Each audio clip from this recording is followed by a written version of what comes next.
स्वागत है आपका एक बार फिर से मेरे YouTube चैनल पे। दोस्तों आज हम लोग पढ़ेंगे कि इलेक्ट्रिक फील्ड क्या होती है, उसके बाद हम पढ़ेंगे कि इलेक्ट्रिक फील्ड इंटेंसिटी क्या होती है, और उसके बाद हम इलेक्ट्रिक फील्ड इंटेंसिटी से रिलेटेड कुछ इंपॉर्टेंट न्यूमेरिकल्स डिस्कस करेंगे। तो चलिए शुरू करते हैं। बोर्ड को मैं साफ़ कर लेता हूँ।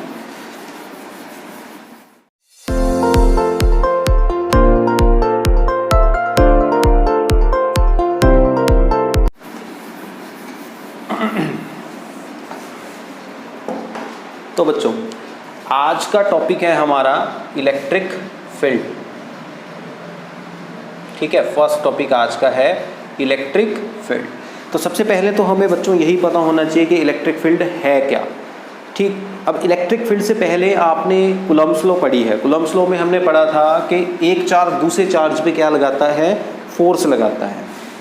सपोज ये कोई पॉजिटिव चार्ज है, अगर मैं यहाँ भी कोई चार्ज रख देता हूँ, सपोज़ यहाँ मैं कोई और पॉजिटिव चार्ज रख देता हूँ, तो ये इस पर फोर्स लगाएगा। अभी यहाँ पे ये एक्चुअल कॉन्टेक्ट में नहीं है, लेकिन फिर भी ये इस पर क्या लगा रहा है, फोर्स। मतलब आप देख सकते हो ये एक दूसरे से एक पर्टिकुलर डिस्टेंस पे है, मान लिया r डिस्टेंस पे है, लेकिन फिर भी इस चार्ज Q1 की वजह से इस चार्ज Q0 पे क्या लग रही है बच्चों, फोर्स लग रही है बिना एक्चुअल कॉन्टेक्ट के। तो इसे बोलते हैं action at A distance, action at A distance. ठीक है, ये जो प्रॉपर्टी है ना चार्ज की, के बिना टच किए भी फोर्स लगाना, उसे कहा जाता है एक्शन एट ए डिस्टेंस। तो कितनी फोर्स लग रही है इस Q0 चार्ज पे, इसको समझने के लिए हमें इलेक्ट्रिक फील्ड का पता होना बहुत ज़रूरी है। तो अब इलेक्ट्रिक फील्ड क्या है, तो इलेक्ट्रिक फील्ड की बहुत ही ईजी सी डेफिनेशन है बच्चों। इलेक्ट्रिक फील्ड बेसिकली एक स्पेस है जो हमने एज्यूम की हुई है, मतलब मानी हुई है किसी चार्ज के चारों ओर, जिसमें हम उसके इफेक्ट को फील कर सकते हैं, एक्सपीरियंस कर सकते हैं। यानी कि बच्चों इलेक्ट्रिक फील्ड की डेफिनेशन बनती है कि it is the space around a charge particle, space around a charge particle in which its effect can be experienced, in which its effect can be experienced। ठीक, तो बहुत ही इजी सी definition है बच्चों जो आपके सामने यहाँ लिखी हुई है। ठीक है, कि क्या है electric field, space around a charge particle, कि किसी भी चार्ज पार्टिकल के चारों ओर की स्पेस जिसमें हम उस चार्ज पार्टिकल के इफेक्ट को फील कर सकें, एक्सपीरियंस कर सकें, महसूस कर सकें, उसे बोलते हैं उसकी इलेक्ट्रिक फील्ड। ठीक है, कि जैसे मान लिया ये कोई चार्ज है प्लस Q, तो इलेक्ट्रिक फील्ड क्या होगी, इसके चारों ओर की एक स्पेस जिसमें हम इसके इफेक्ट को फील करेंगे। समझो इसको ध्यान से कि सपोज मैंने यहाँ कोई अगर पॉइंट ले लिया P और यहाँ मैं कोई चार्ज रख देता हूँ Q0, और सपोज ये Q0 चार्ज का खुद का मैग्नीट्यूड बहुत कम है, मतलब इसका मैग्नीट्यूड इतना ज़्यादा नहीं है कि ये इसको ही उठा के बहुत दूर धकेल दे, इसका खुद का मैग्नीट्यूड बहुत कम है, तो इसकी वजह से ये डिस्टर्ब नहीं होगा। ठीक, तो जब हमने Q0 चार्ज यहाँ पे रखा बच्चों, जब हमने Q0 चार्ज यहाँ पे रखा, तो ये पॉजिटिव चार्ज इस पर क्या लगाएगा बच्चों, फोर्स लगाएगा। क्या लगाएगा, फोर्स, क्योंकि ये Q0 चार्ज इस टाइम कहाँ है, इसकी इलेक्ट्रिक फील्ड। तो इसका मतलब इलेक्ट्रिक फील्ड सिंपल है, किसी भी चार्ज के चारों ओर की स्पेस, जगह जहां हम उस चार्ज के इफेक्ट को फील कर रहे हैं, अगर इस पॉइंट पे किसी चार्ज को रखने से उस पर फोर्स लग रही है, तो इसका मतलब ये चार्ज इस टाइम इसकी इलेक्ट्रिक फील्ड में है। ऐसे ही अगर मैं यहाँ इस चार्ज को रख दूँ तब भी फोर्स लगेगी, लेकिन अगर ये इसकी इलेक्ट्रिक फील्ड से कहीं बाहर चला जाए, बहुत दूर रख दूँ मैं इस Q0 चार्ज को, तब इस पे मान लिया फोर्स ना के बराबर लग रही है, नेग्लेजिबल फोर्स लग रही है, तो मैं कह सकता हूँ कि Q0 चार्ज इसकी इलेक्ट्रिक फील्ड से बाहर आ गया है। ठीक है, तो बहुत इजी है ना इलेक्ट्रिक फील्ड की डेफिनेशन, नाम से ही पता चल जाता है बच्चों। इलेक्ट्रिक फील्ड, फील्ड का मतलब क्या होता है, जगह, खेत है ना, फील्ड जगह।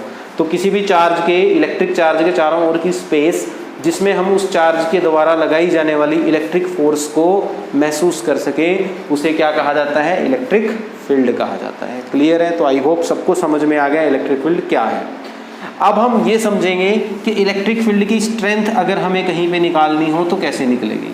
तो किसी भी पॉइंट पे इलेक्ट्रिक फील्ड के अंदर जो स्ट्रेंथ होगी इलेक्ट्रिक फील्ड की, उसे हम बोलते हैं इलेक्ट्रिक फील्ड इंटेंसिटी। तो इलेक्ट्रिक फील्ड इंटेंसिटी क्या है, ये हम यहाँ पे पढ़ेंगे।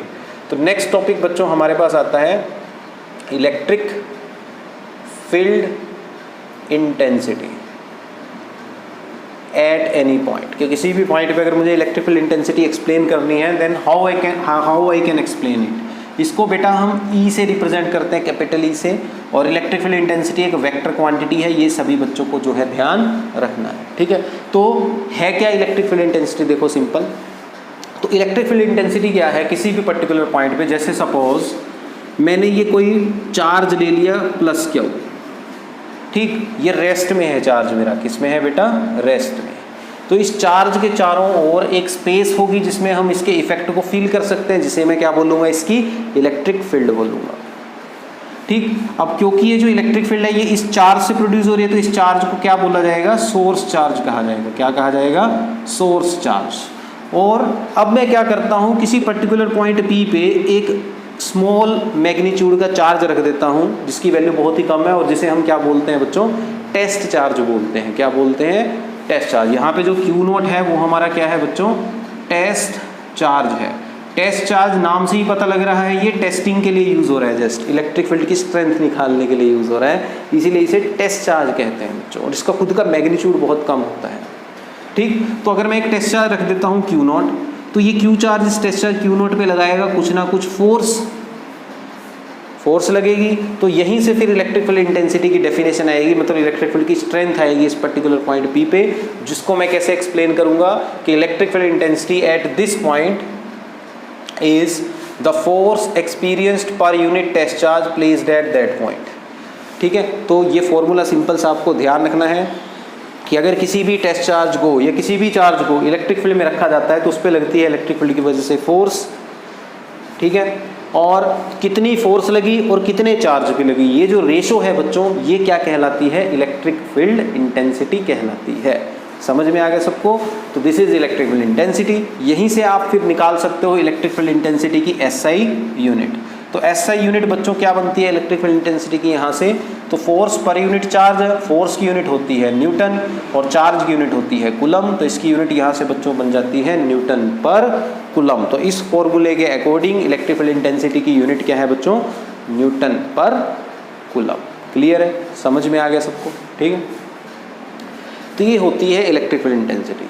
तो इस फॉर्मूले से आप बच्चों फोर्स भी निकाल सकते हो, है ना, कि अगर किसी चार्ज को इलेक्ट्रिक फील्ड में रख दिया जाए तो उस पर कितनी फोर्स लगेगी वो आप निकाल सकते हो। देखो फोर्स का फॉर्मूला बन जाता है Q0 उधर चला जाएगा इनटू E। तो ये एक जनरलाइज्ड फॉर्मूला हमारे पास आ गया कि अगर किसी भी चार्ज Q0 को मैं इलेक्ट्रिक फील्ड में रखता हूँ जिसकी वैल्यू हमें दी हो इलेक्ट्रिक फील्ड इंटेंसिटी की, तो फोर्स कितनी लगेगी Q0 इंटू E। तो ये फॉर्मूला बहुत ही गजब है, बहुत ही इंपॉर्टेंट है, न्यूमेरिकल्स में यूज़ होता है, ये आपको ध्यान रखना है। तो अब हम इसी फॉर्मूले से रिलेटेड कुछ न्यूमेरिकल्स करेंगे इलेक्ट्रिक फील्ड इंटेंसिटी के, जिससे आपको थोड़ा सा कंसेप्ट क्लियरेंस भी होगा। तो आज की वीडियो में थ्योरी तो इतनी ही है, बाकी जो हम करने वाले हैं वो न्यूमेरिकल करने वाले हैं, ठीक है। तो अब हम इसी से रिलेटेड कुछ न्यूमेरिकल्स करते हैं 3-4, जिससे आपको कंसेप्ट में पकड़ होगी। तो मैं स्टेटमेंट लिख देता हूँ फर्स्ट क्वेश्चन की, मैं वीडियो पॉज करके स्टेटमेंट लिख रहा हूँ। तो बच्चों स्टेटमेंट आपके सामने है आज की वीडियो का फर्स्ट न्यूमेरिकल। तो न्यूमेरिकल क्या है बच्चों कि calculate the electric field intensity required to just support a water drop of mass 10⁻³ kg and having a mass of 1.6 × 10⁻⁻19 coulomb. तो इजी क्वेश्चन है। आपको क्या दिया है बेटा क्वेश्चन में, अब आपको ना क्या करना है, न्यूमेरिकल सोल्व करना बहुत ईजी है। आपको न्यूमेरिकल को ठंडे दिमाग से कूल माइंडेडली समझना है, समझने के बाद उसको फिर सॉल्व करना शुरू करना है। आराम से जो है क्वेश्चन सॉल्व हो जाते हैं, इजीली सॉल्व हो जाता है बेटा न्यूमेरिकल, ठीक है। तो देखो यहाँ आपको दिया क्या है बच्चों, आपको दिया है एक वाटर ड्रॉप, ये आपकी वाटर ड्रॉप है और इसका मास आपको गिवन है। मान लिया इसका मास कितना है m, जो कितना है दिया है बेटा 10⁻³ kg।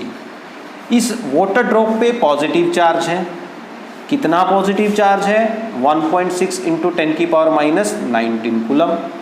अब भाई कोई भी चीज़ है ग्रेविटी उसको नीचे खींचती है, तो ग्रेविटी इस वाटर ड्रॉप को भी नीचे खींचेगी, तो ग्रेविटी की वजह से इस पर फोर्स लगेगी। और +1 में आपने पढ़ा है वो फोर्स क्या कहलाएगी, इस ड्रॉप का वेट कहलाएगी।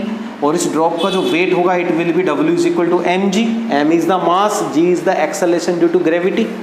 तो इतने फोर्स के साथ ये ड्रॉप नीचे जा रही। ठीक, अब हमें क्या करना है, क्वेश्चन क्या है कि कितनी इलेक्ट्रिक फील्ड में यहाँ अप्लाई करूँ ताकि ये वाटर ड्रॉप नीचे ना लगे, मतलब नीचे ना गिरे, स्टेशनरी रहे। मतलब मैं कितनी इलेक्ट्रिक फील्ड इस यहाँ पे कितनी इलेक्ट्रिक फील्ड अप्लाई करूँ कि ये जो वाटर ड्रॉप है नीचे ना गिरे। ठीक, ये हमें निकालना है।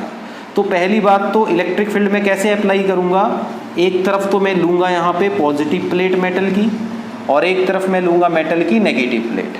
और आगे जाके आप पढ़ोगे इस चैप्टर में कि इलेक्ट्रिक फील्ड की जो डायरेक्शन होती है बच्चों, वो पॉजिटिव से कहाँ होती है, नेगेटिव। तो इस टाइम पे ये कहाँ रखी है वाटर ड्रॉप, इलेक्ट्रिक फील्ड में रखी है। ठीक, अब पॉजिटिव चार्ज पॉजिटिव को रिपेल करेगा, तो इलेक्ट्रिक फील्ड की वजह से इस वाटर ड्रॉप पे लगेगी ऊपर की तरफ फोर्स। ठीक है, इस वाटर ड्रॉप पे बेटा इलेक्ट्रिक फील्ड की वजह से लगेगी ऊपर की तरफ फोर्स, और वो फोर्स का फॉर्मूला क्या होगा, F = QE। तो इसका मतलब क्या है, ड्रॉप नीचे गिरना चाहती है ग्रेविटी की वजह से और इलेक्ट्रिक फील्ड उसको ऊपर धकेल रही है, रिपल्सिव फोर्स लगा रही है उस पे।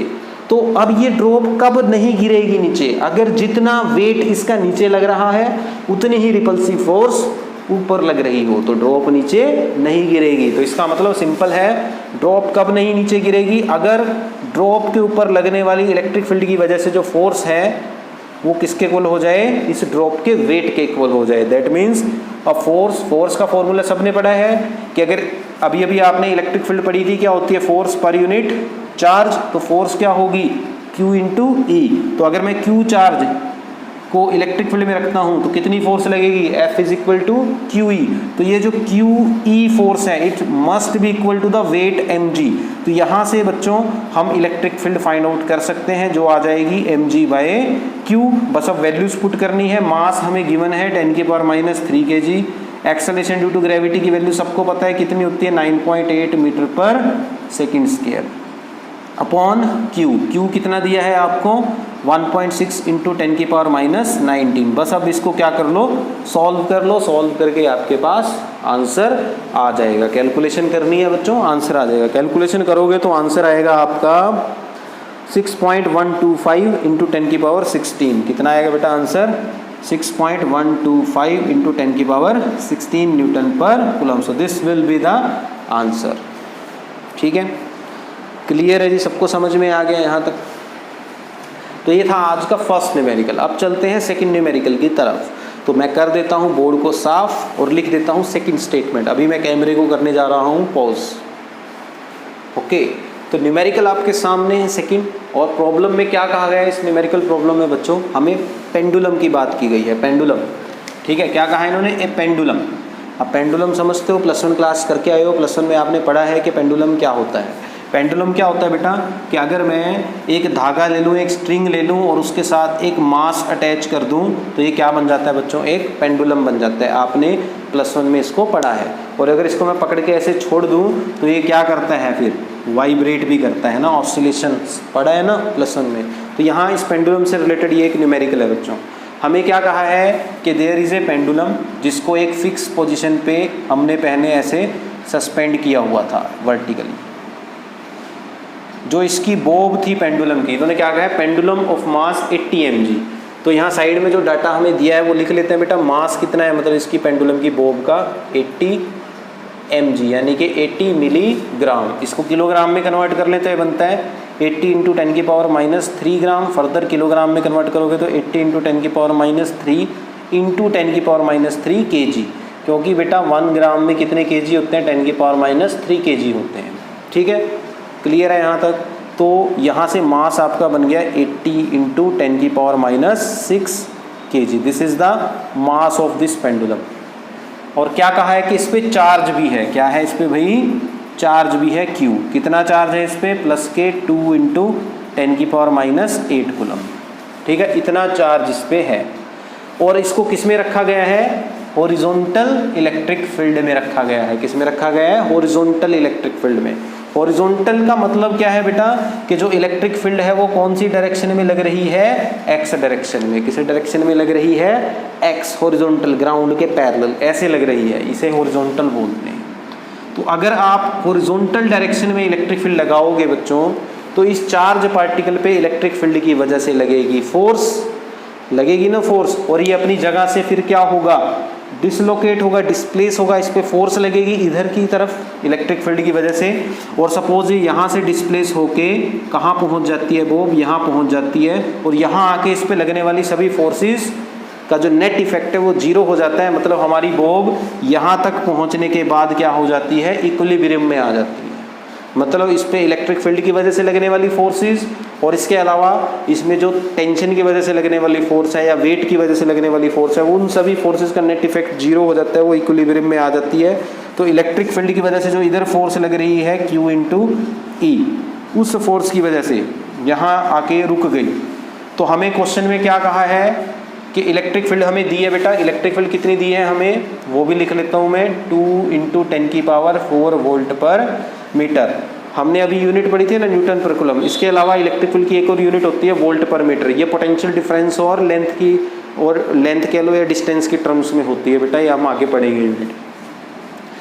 तो find the tension in the thread, तो हमें एक तो थ्रेड में टेंशन बताना है बेटा कितनी है। अब आपको पता है टेंशन हमेशा कहाँ लगती है, जहाँ फोर्स लग रही है उससे अपोजिट डायरेक्शन में। तो टेंशन T इस डायरेक्शन में लगेगी थ्रेड में। एक तो हमें ये टेंशन T निकालनी है, और क्या निकालने को कहा है, angle that it make with the vertical. ये क्वेश्चन थोड़ा टफ है, ध्यान से समझना है, थोड़ा टफ क्वेश्चन है बेटा, ठीक है। तो हमें बताना है कि ये जो पेंडुलम है ये वर्टिकल के साथ, ये हमारा वर्टिकल है, कितना एंगल बना रहा, ये भी निकालना है हमें।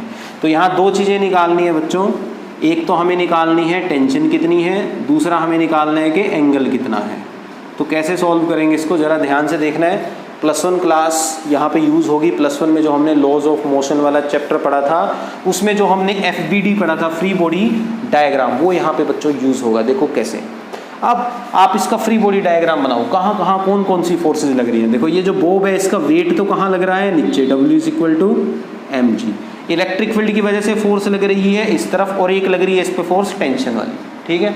यही 3 फोर्सेज इस पे लग रही हैं, और ये तीनों फोर्सेज इस टाइम किस में है, इक्विलिब्रियम में। अब हम क्या करेंगे बच्चों, इसको क्वेश्चन को सॉल्व करने के लिए जैसे +1 में करते थे, हम इस टेंशन को 2 कंपोनेंट्स में तोड़ लेंगे। एक तो मेरा वर्टिकल कंपोनेंट टेंशन का, और एक हॉरिजॉन्टल कंपोनेंट। अब अगर ये एंगल थीटा है यहाँ पे, तो ये एंगल भी बच्चों कितना होगा, थीटा होगा। तो टेंशन के 2 कंपोनेंट हो गए, एक वाई डायरेक्शन में और एक एक्स डायरेक्शन में। तो वाई डायरेक्शन वाला कंपोनेंट हो जाएगा T cos थीटा, क्योंकि इसके साथ एंगल बन रहा है तो ये cos लगेगा, हमने पढ़ा है +1 में। और ये वाला कंपोनेंट हो जाएगा बेटा T sin थीटा। तो बस अब क्योंकि ये हमारा सिस्टम इक्विलिब्रियम में है, तो डायग्राम से सब कुछ क्रिस्टल क्लियर हो रहा है, साफ साफ हमें पता लग रहा है कि ये जो इलेक्ट्रिक फील्ड की वजह से लगने वाली फोर्स है QE, ये किसके इक्वल आ रही है, T sin थीटा के इक्वल, ठीक है। और जो हमारी ऊपर लगने वाली फोर्स है T cos थीटा, ये किसके इक्वल आ रही है, वेट के इक्वल, mg। इसको मैं ऐसे भी तो लिख सकता हूँ ना कि T sin थीटा = QE और T cos थीटा = mg। तो 2 इक्वेशंस हमें मिल गई। देखो, क्योंकि इक्विलिब्रियम में है तो आगे लगने वाली फोर्स पीछे लगने वाली फोर्स के इक्वल होनी चाहिए, ऊपर लगने वाली फोर्स नीचे लगने वाली फोर्स के इक्वल होनी चाहिए। तो this is equation 1, this is equation 2। बस अब आगे तो बेटा सिंपल है, और इस क्वेश्चन में आपको आगे साइंटिफिक कैलकुलेटर की भी जरूरत पड़ेगी, ठीक है ना। तो इसको कैसे सॉल्व करेंगे, दोनों को डिवाइड कर लो एक दूसरे से, तो एंगल आ जाएगा डिवाइडिंग 1/2। तो 1 को 2 से डिवाइड करेंगे तो बनेगा बेटा T sin theta by T cos theta equals to QE divided by mg। तो T से T cancel, sine by cos क्या बन जाएगा, टेंजेंट बन जाएगा। तो tangent theta = QE by mg। अब इनकी वैल्यूज रख दो बेटा। Q कितना है आपका, 2 × 10⁻⁸, तो 2 × 10⁻⁸ इंटू E कितना है बच्चों आपका, 2 × 10⁴ कितना है, 2 × 10⁴ डिवाइडेड बाय m कितना है आपका, 80 × 10⁻⁶ इंटू G कितना है, 9.8, ठीक है। इसको सारे को कैलकुलेट कर लो। कैलकुलेट करोगे तो आपके पास आएगा बच्चों टेंजेंट थीटा = सारे को जब आप कैलकुलेट कर लोगे, मैंने ऑलरेडी कैलकुलेशन की हुई है, इसको सारे को जब आप कैलकुलेट करोगे बेटा 0.51 आ जाएगा आपके पास। कितना आ जाएगा, 0.51। तो टेंजेंट थीटा आ गया 0.51। तो थीटा कितना आ जाएगा, यहाँ से ये जो एंगल थीटा है ये निकल आएगा ना, कितना आ जाएगा, टेंजेंट उधर चला जाएगा ये बन जाएगा टेंजेंट इनवर्स 0.51। ठीक है बेटा। अब आगे की जो कहानी है उसके लिए आपको साइंटिफिक कैलकुलेटर की जरूरत पड़ेगी। किसकी जरूरत पड़ेगी? साइंटिफिक कैलकुलेटर की। ठीक है, आपको साइंटिफिक कैलकुलेटर में टेंजेंट इनवर्स निकालना पड़ेगा। ठीक है, अब आपको पता है एग्जाम में तो कैलकुलेटर अलाउड नहीं होता, तो टेंशन नहीं लेनी। अगर ये क्वेश्चन बेटा एग्जाम में आता है तो एग्जाम में आपको क्वेश्चन के एंड में हिंट दिया होगा कि जो टेंजेंट इनवर्स 0.51 है उसकी वैल्यू 27 डिग्री होती है। ये गिवन होगा ऑलरेडी। ठीक है, तो ये आपको ध्यान रखना है। अगर आपके पास आप घर पे सॉल्व कर रहे हो तो आप साइंटिफिक कैलकुलेटर यूज़ कर सकते हो, लेकिन अगर ये क्वेश्चन आ जाता है आपका एग्जाम में, फाइनल एग्जाम में, तो एग्जाम में आपको स्पेसिफिकली ये वैल्यू गिवन होगी कि टेंजेंट इनवर्स की वैल्यू जो है 0.51 की, ये आपने यूज़ करनी है। तो ये वैल्यू सॉल्व करके आ जाएगी बेटा 27 डिग्री जब आप कैलकुलेटर में कैलकुलेट करोगे, या ऑलरेडी आपको क्वेश्चन दी में गिवन होगा अगर ये एग्जाम में आता है क्वेश्चन। तो थीटा आ गया 27 डिग्री, तो एक क्वेश्चन तो निकल गया, थीटा निकल गया। फिर क्या निकालनी थी? टेंशन। तो सिंपल है, टेंशन भी निकल जाएगी। आप क्या करो, फर्स्ट इक्वेशन में वैल्यू रख दो थीटा की। तो फर्स्ट इक्वेशन क्या बनेगी? तो using theta is equal to 27 degree in equation 1। तो फर्स्ट इक्वेशन में बेटा थीटा की वैल्यू यूज कर लेंगे, हमारे पास बन जाएगा t into sine 27 is equal to Q कितना है आपका? Q इंटू ई। Q कितना है? 2 इंटू 10 की पावर माइनस 8 इंटू ई। ई कितना है बेटा? 2 इंटू 10 की पावर 4। यहाँ से इसको सॉल्व कर लो। कैलकुलेटर से साइन 27 की वैल्यू भी आप निकाल सकते हो, साइंटिफिक कैलकुलेटर से साइन 27 की वैल्यू, या अगर ये क्वेश्चन में आता है, मतलब पेपर में आता है ये क्वेश्चन, तो साइन 27 गिवन होगा। तो सबकी वैल्यूज रखो, आंसर आ जाएगा। टी साइन 27 की वैल्यू यूज कर लेना बेटा। ठीक है, सारा कुछ सॉल्व कर लेना, आपका आंसर आ जाएगा 8.81 इंटू 10 की पावर माइनस 4। यहाँ से देखो ये साइन 27 इधर डिवाइड में चला जाएगा ना, साइन 27 की वैल्यू रख देना, सारा कुछ सॉल्व करके आंसर बनेगा 8.81 इंटू 10 की power 4 newton. So this will be the answer my dear. Clear है? तो ये था आपका सेकंड क्वेश्चन जो एनसीईआरटी के क्वेश्चन से रिलेटेड था और इलेक्ट्रिक फील्ड से लिंक्ड था ये क्वेश्चन। ठीक है, और इसमें +1 क्लास भी देखो यूज हो रही है। ठीक, इसके बाद एक क्वेश्चन और करते हैं, थर्ड क्वेश्चन, लास्ट क्वेश्चन आज की वीडियो का, जिससे आपको ये कंसेप्ट क्लियर हो जाए। ओके, तो दोस्तों नेक्स्ट क्वेश्चन की स्टेटमेंट आपके सामने है, और स्टेटमेंट क्या है ध्यान से देखेंगे सभी बच्चे। स्टेटमेंट क्या है बच्चों कि an electron falls through a distance of 1.5 centimetre in a uniform electric field of magnitude this, calculate the time of fall. तो ये डायग्राम भी साथ में दिया हुआ है। हमें क्या कहा गया है बेटा कि एक इलेक्ट्रिक फील्ड सेटअप की गई है। ये एक नेगेटिव प्लेट है, ये एक पॉजिटिव प्लेट है, और पॉजिटिव से नेगेटिव क्या जा रही है? हमारी इलेक्ट्रिक फील्ड जा रही है।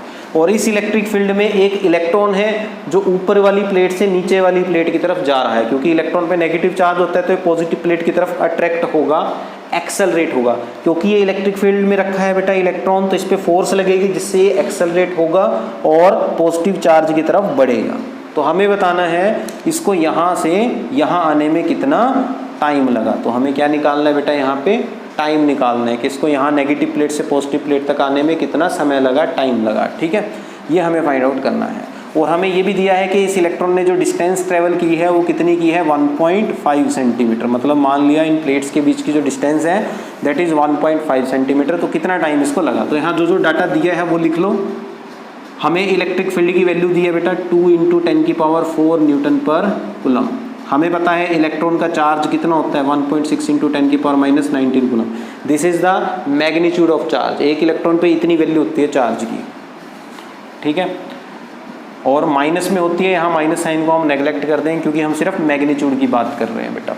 ठीक, और डिस्टेंस कितनी मूव किया उसने? 1.5 सेंटीमीटर। इसको मीटर में कन्वर्ट करेंगे तो 1.5 इंटू 10 की पावर माइनस 2 मीटर, ये आ जाएगी डिस्टेंस मीटर में। ठीक, और शुरू में इलेक्ट्रॉन क्या की इनिशियल स्पीड क्या थी बेटा? 0। यू यहाँ पे क्या है? Initial speed of electron. क्योंकि शुरू में तो इलेक्ट्रॉन रेस्ट में था, जैसे इसको इलेक्ट्रिक फील्ड में रखा वो एक्सेलरेट हुआ, उसकी स्पीड बढ़ने लग गई है ना, तो u कितना होगा 0 मीटर पर सेकेंड। तो हमें निकालना है टाइम। तो टाइम निकालने के लिए बेटा हम इक्वेशन यूज कर सकते हैं +1 क्लास में जो हमने पढ़ी है, ये इक्वेशन पढ़ी है ना +1 में, s = ut + हाफ at²। याद है +1 में काइनेमेटिक्स में इक्वेशंस पढ़ी थी, v = u + at, s = ut + half at², v² - u² = 2as। तो इसी तरह की एक इक्वेशन हम यहाँ यूज़ करेंगे, ये वाली s = ut + हाफ at², क्योंकि s हमें पता है, u हमें पता है, a हम निकाल लेंगे, अभी a भी हमें नहीं पता।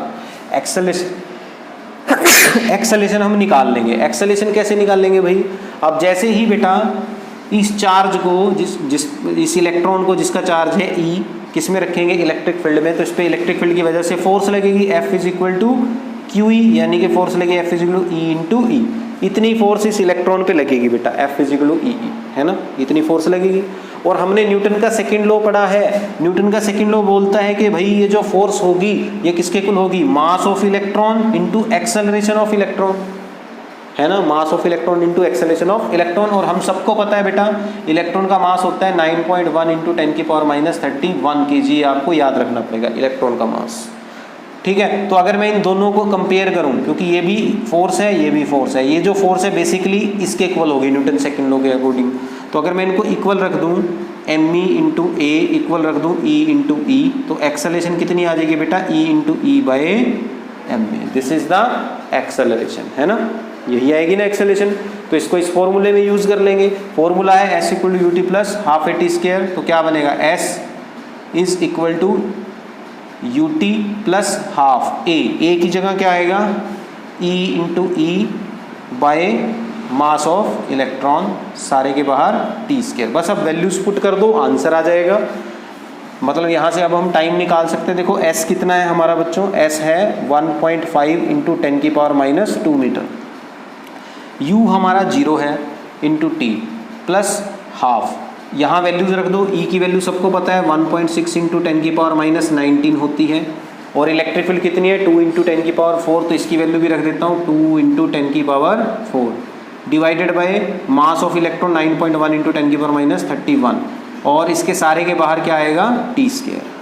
तो यहाँ से मैं इसको इक्वेशन को दोबारा लिख देता हूँ, इधर उधर जगह नहीं बची। तो इक्वेशन बनती है आपकी 1.5 × 10⁻², 0 × t तो 0 हो गया, इज इक्वल टू आ गया 1/2, अंदर है 1.6 × 10⁻19 × 2 × 10⁻4 डिवाइडेड बाय 9.1 × 10⁻31, और सारे के बाहर क्या है? t²। बस अब इसको सॉल्व कर लो, t² की वैल्यू निकाल लो, जो आएगा उसका अंडर रूट कर लेना, आपके पास आंसर आ जाएगा। आगे तो मैथमेटिक्स है, कैलकुलेशन है, कर सकते हो आप, बड़े बच्चे हो। सॉल्व करोगे तो बच्चा टाइम आएगा 2.9 × 10⁻9 सेकंड। कितना आएगा? 2.9 × 10⁻9 सेकंड। ये आपका होमवर्क है, खुद से इसको सॉल्व करके देखो, ठीक है, पता लग जाएगा आपको। क्लियर है? आ गया क्वेश्चन समझ में? तो ये थे आज का टॉपिक। तो आज बच्चों हमने पढ़ा कि इलेक्ट्रिक फील्ड क्या होती है, इलेक्ट्रिक फील्ड स्ट्रेंथ यानी कि इलेक्ट्रिक फील्ड इंटेंसिटी क्या होती है, और हमने इलेक्ट्रिक फील्ड इंटेंसिटी से रिलेटेड न्यूमेरिकल्स भी डिस्कस किए, जिससे आपकी कंसेप्ट पे पकड़ बढ़ी। अगर आप पहली बार आए हो चैनल पे तो सब्सक्राइब ज़रूर करके जाना। अगर ऑलरेडी मेरे सब्सक्राइबर हो तो भाई वीडियो अच्छी लगी हो तो लाइक ज़रूर करना, कमेंट बॉक्स में ज़रूर बताना वीडियो कैसी लगी। मिलते हैं नेक्स्ट वीडियो में फिर से। By two all of you, धन्यवाद।